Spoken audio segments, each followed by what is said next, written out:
Chapter. Pakistan में जो धूम धड़ाका हो रहा है, पाकिस्तान के अंदर बवाल, बाहर से तालिबान फोड़ रहा।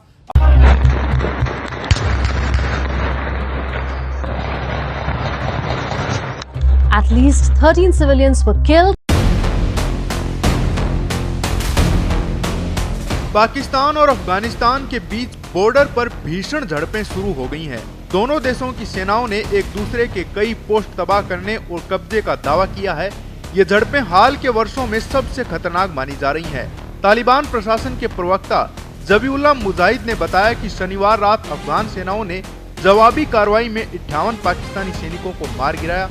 में आप कर रहे होते हो लोगों के दरमियान ये इनइक्वालिटी पैदा कर रहे होते हो, तो ये वहाँ से फर्क करेंगे ना। काफी अफगानिस्तान के जो लोग हैं वो पेशावर में रहते हैं, बहुत से रहते हैं। कुछ जो अननोन एरियाज है वहाँ पे कहते हैं कि है दहशतगर्द वहाँ पे, क्योंकि वहाँ पे जाना ही मना किया हुआ है।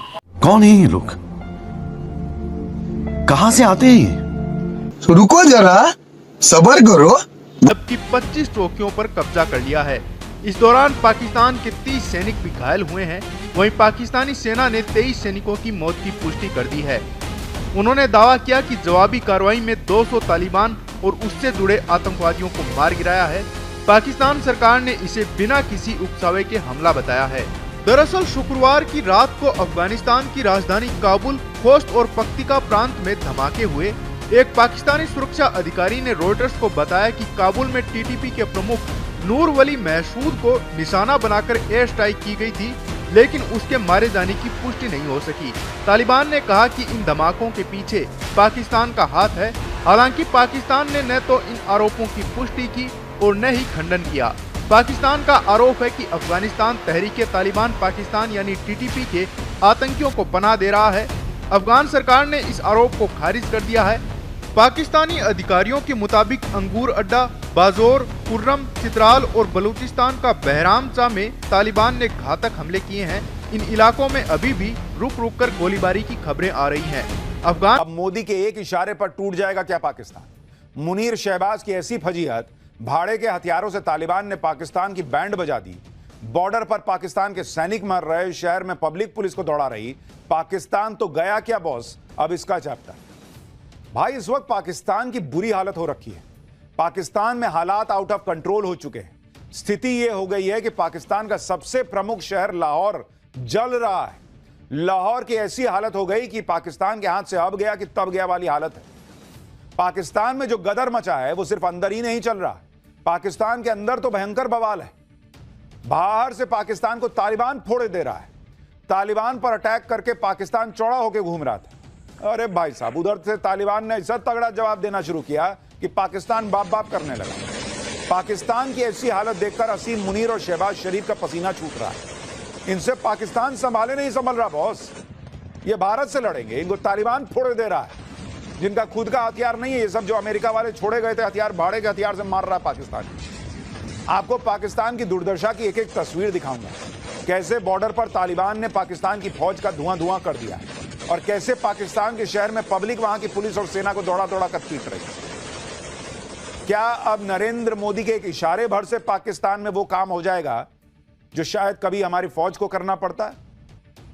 तालिबान ने कैसे पाकिस्तान को ठोक दिया वो तो आपको दिखाऊंगा, लेकिन पहले देख लीजिए कि पाकिस्तान के अंदर कैसे गदर मचा हुआ है। पाकिस्तान ने गाजा के पीस प्लान का सपोर्ट किया था। इसके बाद पाकिस्तान के अंदर बवाल शुरू हो गया। वहां पर तहरीके लब्बैक नाम के संगठन ने आग लगा दी। आप देखिए भाई, पूरा शहर जल रहा है, हर जगह धुआं धुआं है। तहरीके लब्बैक ने असीम मुनीर और शहबाज शरीफ की नाक में दम कर दिया है। इसके पाकिस्तान के शहर लाहौर को जंग का मैदान बना दिया है भाई। वहां अंदर लब्बैक ने हर तरफ बवाल, गोलीबारी हो रही है, धमाके हो रहे हैं शहर के अंदर। तहरीके लब्बैक और पुलिस के बीच लगातार लड़ाई हो रही है। आप तस्वीरें देखिए, जो लाहौर की स्काईलाइन है, आप देखिए बहुत सड़क का क्या हाल है। चारों तरफ से वहां धुआं उठ रहा है, आग उठती दिख रही है। ये लाहौर कम और गाजा ज्यादा लग रहा है, ऐसा लग रहा है तस्वीरों के हिसाब से, बाकी कंपैरिजन नहीं है। और सिर्फ लाहौर ही नहीं बल्कि मुरीद के में भी ऐसा ही हाल।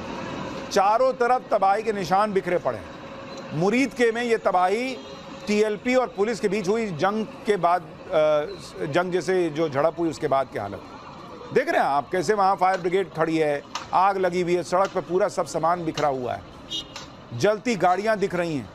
लाहौर में ये स्थिति है कि वहां पुलिस वालों को टीएलपी समर्थक दौड़ा दौड़ा के पीट रहे हैं। क्या अब ये उन लोगों की मेंटालिटी ऐसी हो चुकी है जो कि मज़हब के नाम पे किसी भी और किस्म के नाम किसी चीज़ पे पार्टीशन करते हैं लोगों की, और फिर वो अपना एक्सट्रीमिज़म इस तरह दहशतगर्दी की फॉर्म में शो करते हैं मसाजिद पे, या किसी और फ़िरके को टारगेट करेंगे या किसी और ग्रुप को एथनिक ग्रुप को टारगेट करेंगे। तो इसको आप गवर्नमेंट को ब्लेम नहीं कर सकते, ना आप आर्मी को कह सकते हैं कि उन्हें कैसे पता चलेगा। ये आप मेंटालिटी किस तरह की लोगों के अंदर पैदा कर रहे हैं, तो ये सिर्फ वहाँ से स्टार्ट हो सकती है। और ये सबसे पहले आप स्कूल्स पे लोगों की, जहाँ सबसे पहले अर्ली अपब्रिंगिंग कहाँ हो रही है, जैसे उन एरियाज़ में KPK और जैसे बलूचिस्तान में मोस्टली स्कूल्स में जाने का ट्रेंड नहीं है, वो मदारिस वगैरह और इस तरह का सीन है। मदरसों में मस्जिदों में जाते हैं वहाँ। तो उनको चाहिए कि वहाँ पर बच्चों को एक प्यार मोहब्बत से सिखाएं, उनके दिमागों में एक्सट्रीमिज़म ना पैदा करें कि आप लोगों ने ऑपोजिट लोगों को किस तरह देखना है। अब वहाँ पर रिलीजियस बाइसिज्म भी बहुत है कि आप किसी नॉन मुस्लिम को किस तरह देख रहे हो। इवन विद इन मुस्लिम, जैसे आप शिया सुन्नी को इतना आप डिबेट बना के मस्जिद में आप कर रहे होते हो, लोगों के दरमियान ये इनइक्वालिटी पैदा कर रहे होते हो, तो ये वहाँ से फ़र्क करेंगे ना। तो 73 फिरके तो बना दिए गए हैं जी, तो यही बात ना कि आप क्यों उसको पार्टिशनाइज कर रहे हो। आप इस्लाम को एज अ होल देखो या ह्यूमैनिटी को बेसिक देखो ना कि